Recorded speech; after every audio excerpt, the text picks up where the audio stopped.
मैं Khurshid Ahmad, assistant teacher composite school Sawa, block Desahi Deoria, district Deoria से। मेरा 2022 राष्ट्रीय शिक्षक पुरस्कार के लिए चयन हुआ है। मैं यह पुरस्कार उन सभी समर्पित शिक्षकों को समर्पित करना चाहूंगा कि जो नवनिहालों का भविष्य संवारने में लगे हुए हैं। सबसे पहले मैं बताना चाहूंगा कि मेरा चयन 2006 में एक शिक्षा मित्र के रूप में हुआ था। 2006 से लेकर 2010 तक मैं शिक्षा मित्र के रूप में कार्यरत रहा, यह सोचकर कि हो सकता है कि ईश्वर इस पद को देकर मेरा इम्तहान ले रहा हूं, लेकिन इस पद को मैंने बड़ी ही गौरवान्वित तरीके से बखूबी निभाया। उसके बाद 2013 में सहायक अध्यापक के रूप में प्राथमिक विद्यालय में मेरा चयन हुआ। 2 साल तक मैं वहां पर कार्यरत रहा। उसके बाद साइंस टीचर के रूप में 2015 से अब तक मैं कार्यरत हूं। मैं जिस विद्यालय में कार्यरत हूं वहां पर 18 गांव के बच्चे पढ़ने आते हैं। जन समुदाय का भरपूर मेरा समर्थन मिलता है, उनका श्रद्धा बढ़ा हुआ है। मैं विद्यालय में विज्ञान विषय को सरल, सहज, सुगम बनाने के लिए विभिन्न तरह का नवाचार किया हूं।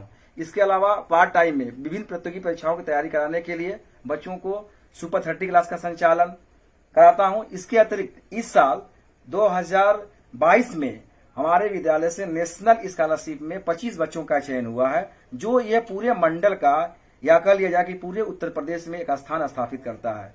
तो बच्चों को विभिन्न प्रतियोगी परीक्षाओं की तैयारी कराने में मैं भरपूर अपना योगदान देता हूं और बच्चों को भविष्य में अपने जीवन में अच्छा कर सकें, उनको हमेशा प्रेरित करता हूं और उसी का परिणाम है कि यह पुरस्कार मुझे मिला हुआ है। श्वसन तंत्र की संरचना और उसके कार्य प्रणाली के विषय में अध्ययन करेंगे। श्वसन तंत्र शरीर का एक ऐसा भाग है जिसमें से वायुमंडल से ऑक्सीजन गैस लेते हैं और कौन सी गैस छोड़ते हैं? अब यह किन रास्तों से होते हुए गैसें एक दूसरे से क्रॉस करती हैं, कैसे जाती हैं, उसको हम जानेंगे। यह पहला जो भाग दिखाई दे रहा है इस मॉडल का, इसको कहते हैं नॉस्ट्रिल। नॉस्ट्रिल में ये अंदर की तरफ से छोटे छोटे रोम्स होते हैं और ये छोटे छोटे रोम्स जब हवा के साथ कोई डस्ट पार्टी चला आता है तो उसको क्या करते हैं, उसको फंसा देती है, रोक देती है। यह है नेजल कैविटी। नेजल कैविटी से श्लेष्म स्रावित होता रहता है। अगर बाई चांस हवा के साथ में डस्ट पार्टिकल आया हुआ है, अगर अंदर जा रहा है तो वहां से श्लेष्म उसको क्या करता है, उसको रोक देता है, वहीं पे चिपका देता है। फिर यह फायरिंग्स। फायरिंग्स एक ऐसा भाग है जहां पर हवा और भोजन एक दूसरे को क्रॉस करते हैं। यह है लायरिंग्स। लायरिंग्स को सौर यंत्र भी कहते हैं, वॉइस बॉक्स कहते हैं। यही से हमारा आवाज निकलता है। जैसे हम बोल रहे हैं, यहाँ हम जब मार रहे हैं तो आवाज कोई परिवर्तन हो रहा है कि नहीं हो रहा? लेकिन शरीर के दूसरे हिस्से में कोई कहीं मार रहा है तो कोई परिवर्तन नहीं हो रहा है। यह है ट्रैकिया। ट्रैकिया की लंबाई 10 से 12 सेंटीमीटर होती है। इसके ऊपर ये रिंग्स जैसी संरचना पाई जाती है जिसको कहते हैं ट्रैकियल रिंग्स। यह सी आकार की होती है, यानी अंदर की तरफ से इनकम्प्लीट और बाहर की तरफ से कंप्लीट। इनका काम होता है ट्रैकिया को पिचकने से रोकना। अब ट्रैकिया जाकर के फेफड़ों में खुलती है और वहां से डिवाइड हो जाती है, जैसे प्राइमरी ब्रांकस, सेकेंडरी ब्रांकस।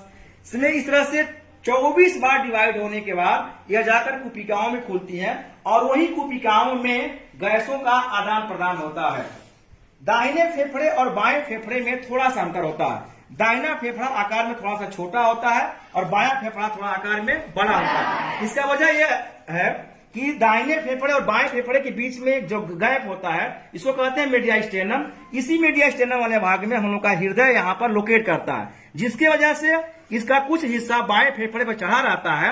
इसलिए बाएं फेफड़ा थोड़ा आकार में छोटा और दाहिना फेफड़ा आकार में बड़ा होता है। दाहिने फेफड़े में 3 लोब होते हैं और बाएं फेफड़े में केवल 2 लोब होते हैं। तो अच्छा, ये दोनों फेफड़ों को सुरक्षा जो प्रदान करता है उसको कहते हैं हम लोग रिब्स। रिब्स की संख्या इधर भी 12 होती है और इधर भी 12 होती है। रिब्स का केवल काम होता है यहाँ पर इसको प्रोटेक्शन करना, लेकिन जब कभी भी हम सांस लेते हैं तो रिब्स में एक्सटेंशन भी होता है, फैलता भी है, सिकुड़ता भी है, यानी श्वसन क्रिया में भी रिब्स का काम यहाँ पर होता है। तो इस तरह से हम लोग देखें कि किस तरह से फेफड़े में वायु जा रही है। तो सबसे पहले कहाँ गई? नासिक में, फिर उसके बाद नेजल कैविटी में, फिर उसके बाद फायरिंग्स में, फिर उसके बाद लायरिंग्स में, फिर उसके बाद ट्रैकिया में, फिर प्राइमरी